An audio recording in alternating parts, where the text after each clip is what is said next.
아, 노래 좋은데요? 흥얼거리는 거? 주는 평화. 갑자기 대본에도 없는 우리의 평화. 주는 평화. 막힌 담을 모두 하셨네. 주는 평화. 우리의 평화. 갑자기 왜 생각지도 않았는데 이런 거를 이렇게 은혜롭게 시작하나요? 찬양곡을 하면 안 돼. 난 계속 한단 말이야. 이제야 나는 너 없는 하루하루가. 너무너무 반갑다. 아, 진짜. 여기가 이씨의 서재. 그치. 네. 이게 이 씨의 책이구나. 네네. 여기에 그 키워드가 들어있잖아.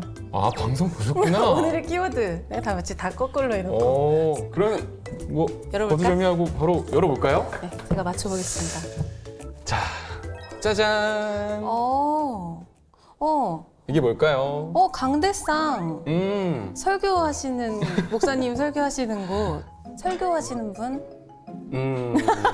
목사님 이야기? 맞으면서도 아니고 또 아니면서도 맞고. 맞으면서 아니라고? 네. 강대상인데? 네, 맞는데 왜 얘기를 안 해줘요? 궁금하게 하지 말고 얼른 알려주렴. 좋아요. 그렇게 궁금하면 지금부터 한번 제가 바로 이야기를 시작해 보도록 할게요. 그래. 네. 자, 영국 런던에는 아주 오래된 병원이 하나 있어. 이곳에서 오늘의 이야기가 시작이 돼. 아까는 강대상이었는데? 배우는 학생인데 교수님 그거 아닙니다. 하루 강아지가 더 무서운 줄 모르고. 아니 의사였다가 그런 가 됐다는 거잖아. 아니 굳이? 정말 멋있는 한 사람의 이야기가 이제 펼쳐지기 시작돼. 자, 영국 런던에는 아주 오래된 병원이 하나 있어. 바로 이 병원인데. 성 바돌롬의 병원? 맞아. 우와 멋있다.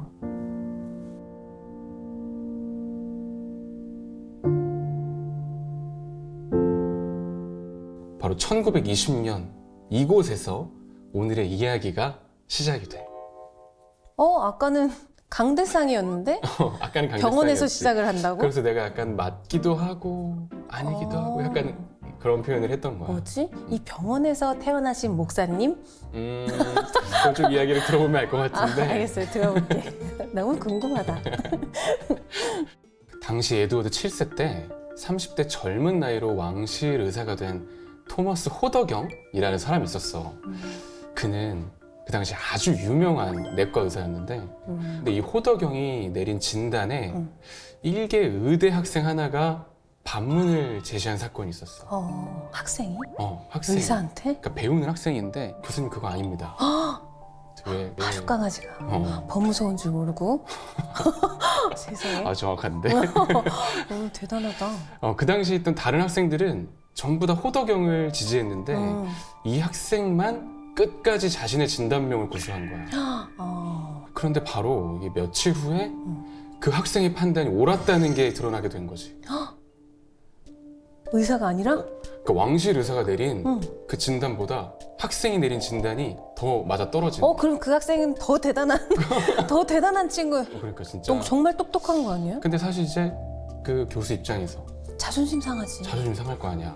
그리고 기분도 나빴을 법한데 그때부터 이 학생에게 관심을 갖기 시작하고 병원 의료진 임용 시기가 될 때 호더경이 자기 팀도 아닌 이 학생을 자신의 직속 수련의로 임명을 했어. 와 진짜 너른 사랑이다. 진짜. 그래서 이 일을 계기로 그 학생은 호더경의 수석 임상 어시스턴트가 되었고 1925년에 의학계에서 엄청난 명성을 얻게 돼. 와 진짜 대단하지. 진짜 대단하다. 당시 바돌롬의 병원에서 그와 함께 일하던 동료들은 그에 대해서 이렇게 회상했다고 하는데 한번 읽어볼래? 내가 아는 그는 명민한 의학자이자 교사였고 또한 음악을 사랑하는 사람이었다. 점심시간에 가끔 그와 함께 맞은편 세인트 세펄커 교회에 가서 인류 오르가니스트의 연주를 듣곤 했다. 1920년대 초 애니트 바톨로뮤 병원에 수석 어시스턴트로 함께 근무할 때 나는 그와 아주 친하게 지냈다.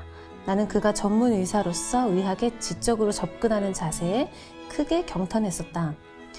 그의 친구들 중 그에 대해 그렇게 경탄하고 의사로서 그의 자애로움을 높이 평가하는 이는 나뿐만이 아니었다. 와. 그러니까 동료들한테도 이렇게 인정받고 참 인품도 좋았던 사람이었던 것 같아. 근데 그 실력 있는 의사의 이 어린 시절 얘기가 또 되게 흥미롭거든. 아, 이제 어린 시절부터. 이게 타임캡슐을 네. 잘 타야 돼. 이렇게. 자, 알겠습니다. 근데 그 어린 시절, 그 촉망받던 그 의사의 어린 시절은 평탄하지는 않았어. 영국 남서부 지방인 웨일즈에서 태어났거든. 웨일즈. 그가 10살 어린 소년이었을 때 집에 큰 불이 난 거야. 온 집안이 화염에 휩싸이면서 그의 가족들은 집을 비롯한 모든 것을 한순간에 잃게 됐어. 그래서 경제적으로 엄청 어려워졌고 결국 웨일즈에서 삶을 정리하고 새로운 일거리를 찾아서 런던으로 가게 되는데 쏟아지는 빚독촉에 그의 가족들은 이렇게 우유 배달하면서 삶을 간신히 이어갔다고 해. 그러니까 엄청 어려운 환경. 그러게 모든 걸 그래서. 한순간에 잃고. 근데 놀라운 건 이렇게 어려운 환경임에도 불구하고 그는 17세라는 어린 나이에도 의학도의 길을 걷게 되거든. 17살에 아 정말 그렇게 어렵고 한순간에 모든 게 다 끝나면은 뭔가 인생을 포기할 수도 있고 다 내려놓을 수도 있는데 열심히 해서 의사가 되고 또 정말 저명한 의사였던 호덕영의 눈에까지 그치. 들게 됐다는 거잖아. 나는 정말 대단하다고 느끼는 게 삶이 간절했잖아. 그리고 자기가 선택한 그 길에 실패하면 안 되는데 호덕영 자기의 앞길을 열어줄 수 있는 사람이잖아. 그 사람의 제시한 막 진단을 막 반박하면서 그러니까 잘 보이려고 하지 않고 그런 모습이 또 너무 대단하더라고. 멋있다. 어쨌든 정말 촉망받는 의사였는데 어느 날 그에게 인생을 뒤바꿀 만한 일들이 일어나게 돼. 이제 그의 이야기를 인터뷰로 준비했거든. 인터뷰? 영국에서 탁월한 의사로 인정받던 토마스 호더경 이분 밑에서 이제 수련을 하게 됩니다. 조수로. 근데 진료 기록들을 보는데 이런 걸 느끼는 거예요. 결국은 음식을 너무 많이 먹고 있습니다. 술을 너무 많이 드셨습니다. 그리고는 다시 건강을 회복하도록 해서 또 죄를 짓게 만드는, 그러니까 죄를 지을 수 있도록 건강하게 해주는 이런 일들을 하는 것에 대한 결국 사람의 문제는 영적인 문제고 도덕적 문제구나 하는 것을 알게 되죠. 메디컬 디너라고 해서 영국에서 정상급 인사들이 다 오는 식사자리인데 탑 클래스 사람들이 즐기는 것은 다른 사람들을 씹는 것, 은근하게 비웃는 것, 이런 것들을 즐긴다는 것을 보면서 이게 정상인들의 모습이라고 하면은 내가 굳이 이 길을 달려갈 이유가 있을까, 그런 고민들을 하게 됐는데, 또 하나는 이분이 당시에 설교들을 들으면서 느꼈던 것인데, 내가 필요로 하는 설교는 내 죄를 볼 수 있게 해주고 나를 회개하게 하고 성령께서 그 말씀을 통해서 나를 거듭나게 하는 말씀이 나는 필요해. 근데 대부분의 그 당시의 설교는 믿는 사람들로 다 간주하고 우리 믿는 사람들은 이렇게 삽시다 하는 이런 설교가 많았다는 거죠. 우리가 얼마나 죄인인지 하나님 앞에서 보게 해주고 하나님 앞에 돌아가게 하는 이런 설교가 필요해라는 것을 많이 느끼고 있었고요. 영적인 갈망은 커져가고 또 자신이 하고 있는 정말 너무너무 젊은 나이에 전도 유망한 직업에 있어서는 포기하고 결국에는 이제 설교자가 되죠. 아니 의사였다가 그럼 설교사가 됐다는 거잖아. 맞아. 아니 굳이? 그치? 의사 일을 그치. 하면서 그냥 전도를 해도 되는 거고. 심지어 그냥 의사도 아니고 당대에 막 세상에 알려질 만큼 촉망받았다는데.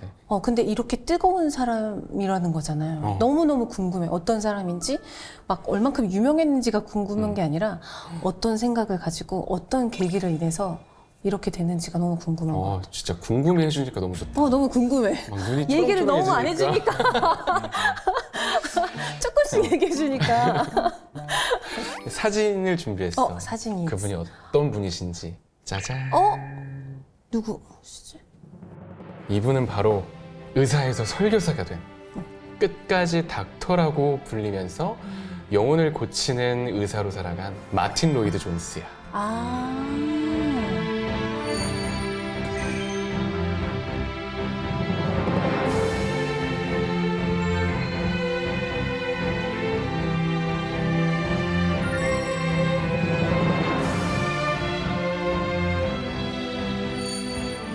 들어봤어요. 들어봤어요? 그럼요. 워낙 네. 한 번쯤은 또 이렇게 맞아요. 들어볼 만한 이름이어서. 맞아. 자세한 이야기는 몰랐는데 오늘 잘 들어보면 될 것 같아. 자, 또 쪽지가 하나 있는데, 자, 이거는 로이드 존스가 한창 설교자가 될 것인지를 고민할 때의 기록이야. 어떻게 한번 읽어볼래? 의사일 때. 응. 어느 날 밤 두 부부는 레스터 광장에 있는 극장에 가보고 싶다며 나더러 함께 가자고 했다. 극장에서 공연되는 연극이 어떤 연극인지 나는 전혀 몰랐지만 두 사람은 아주 기분이 들떠 있었다. 내가 기억하는 것은 다음과 같은 것이다. 극장에서 나와 레스터 광장의 눈부시고 화려한 불빛 속으로 들어서는데 갑자기 구세군 밴드가 무슨 찬송가를 연주하며 지나갔다. 그 순간 나는 이들이야말로 바로 내 사람들이라는 것을 깨달았다. 나는 그 순간을 절대 잊지 못한다. 바그너의 오페라에는 한 가지 테마가 있다. 그것은 두 개의 끌어당기는 힘, 즉 세상이 주는 매력과 순례자의 합창으로 이 둘이 서로 대조되어 있다. 나는 그 생각을 매우 자주 한다. 그게 무엇을 뜻하는지 나는 정확히 알고 있다. 그 찬송곡을 듣고 나는 말했다. 이 사람들이 내 사람들이고 이 사람들이야말로 내가 속해야 할 사람들이니 나는 이들과 함께하러 갈 것이다. 되게 신기하다고 얘기해도 되나? 신기해? 공연을 보고 나와서 찬양을 듣고 바로 내가 이들과 함께 해야 되고 내가 가야 할 길이라고 얘기를 한 거잖아. 마음의 결심을 한 거잖아. 그게 정말 하나님께서 뭔가 말씀하실 때는 이렇게 정말 예상치 못한 곳에서 정말 드라마틱하게 오신다는 걸 우리는 알고는 있지만 쉽지는 않은 일일 것 같다는 생각? 좀 예민하게, 치열하게 이 고민을 하고 살고 있었구나? 맞아. 하는 생각도 좀 들었어. 맞아. 그냥 거리에서 들리는 음악 속에서 뭔가 결단을 할 수 있을 정도의 그 정도의 예민함이라나.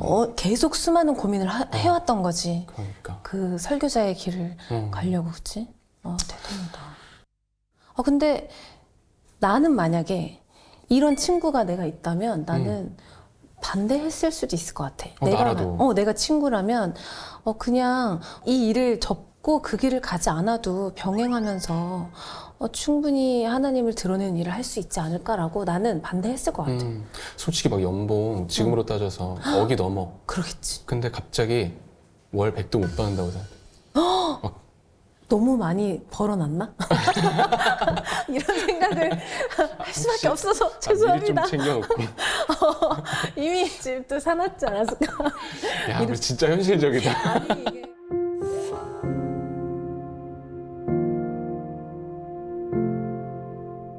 어쨌든 이렇게 당대에 정말 촉망받는 의사였는데 그렇게 큰 결정을 했을 때는 또 좋은 사역지가 준비돼 있어야 되잖아. 그치. 근데 그렇게 크고 유명한 교회에서 목회를 시작한 게 아니라 자신의 고향이었던 웨일즈, 그 작고 가난한 시골 마을에서 그 부르심의 여정을 시작해.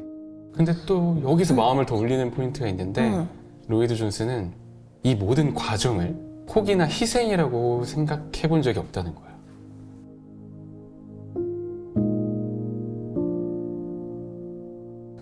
보통은 이런 결정을 할 때 나의 무언가들을 내려놓고 포기하고 나 이만큼 했어.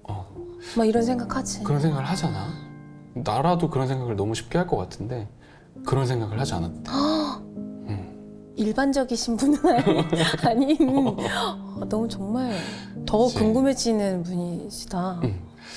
그래서 로이드 존스는 설교자가 되기로 한 자신의 결정이 오직 하나님의 부름에 대한 응답이고 빚진 자로서 마땅히 가야 할 길이며 영광이라고 생각했어. 와, 그래서 로이드 존스는 몸을 살리는 의사에서 진짜 영혼을 살리는 의사가 되기로 결심한 거야. 영혼을 살리는 의사. 그런데 영혼을 살리고 이 변화시키는 힘은 어디서 오는 걸까? 힘? 응. 힘은 아무래도 말씀? 말씀, 예배, 응. 그치? 영혼을 온전히 변화시키는 건 하나님의 말씀이잖아. 그치. 이 로이드 존스의 설교는 한 영혼 한 영혼의 심령이 변화되어 죽음에서 생명으로 살아나도록 하는 복음의 통로가 되었어. 그리고 그 열매는 사실 그 가장 가까운 곳에서 시작되었어. 가까운 곳? 응. 친구? 가족. 가족. 그치, 가족이 제일 가족이지. 응. 자, 아까와 똑같은 흑백 사진이야. 아내분이시거든. 이 로이드 존스의 설교를 통해서 하나님께로 돌아가게 된 이제 열매 중 한 사람이 바로 그의 아내 베단 로이드 존스였어.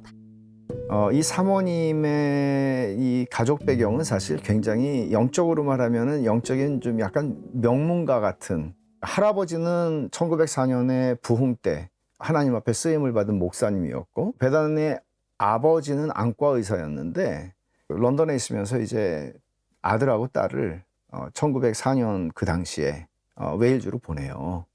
그러니까 이제 그 부인은 반대했다고 그래요. 애들 학교 가야죠, 어떻게. 근데 학교는 아무 때나 가서 공부할 수 있지만 이 부흥을 경험하는 것은 놀라운 것이다. 그래서 이제 아들과 딸을 웨일즈로 보내는 그런 일들을 굉장히 경건한 사람이었고, 근데 이제 베단이 영적인 명문가에 있었음에도 불구하고 로이드 존스가 에버라본에서 한 2년 정도 목회를 하고 설교를 했을 때 이런 말을 해요. 나는 진짜 기독교가 뭔지를 모르고 있었다. 내 남편의 설교를 2년 동안 들으면서 내 남편이 말했던 기독교가 저게 기독교라면 나는 기독교를 전혀 모르고 있었다. 이런 고백을 해요. 근데 남편이 웨일즈가 설교를 하는데 보면은 이제 사모님 마음에 갈등이 일어나는 거예요. 그러니까 바깥에서 험한 삶을 살다가 돌아온 사람들이 확 바뀌잖아요. 180도로 전향된 그 변화된 그들의 모습을 보면서 난 뭐야? 난 왜 이렇지? 길거리에 불황배들이 변해야 된다고 생각했는데 나는 그럴 필요가 없는 스마트한 사람이야 라고 생각하는 것이 얼마나 교만한 죄의 본질이었는지를 깨닫게 되고 회심이 됩니다. 사실 정말 가까운 사람일수록 서로를 인정하고 그 사람의 영향을 받는 거는 쉽지 않은 일이잖아. 진짜 어렵지. 왜냐면 가장 별로인 모습까지 모든 걸 다 보기 때문에 가장 가까운 사람한테 존중받고 인정받고 설득이 된다는 건 진짜 어려운 일인데 너무 부럽기도 하고 나도 부러워. 너무 대단하기도 하고 어떤 사람이었기에 이렇게까지 됐을까? 하는 생각도 드는 것 같아.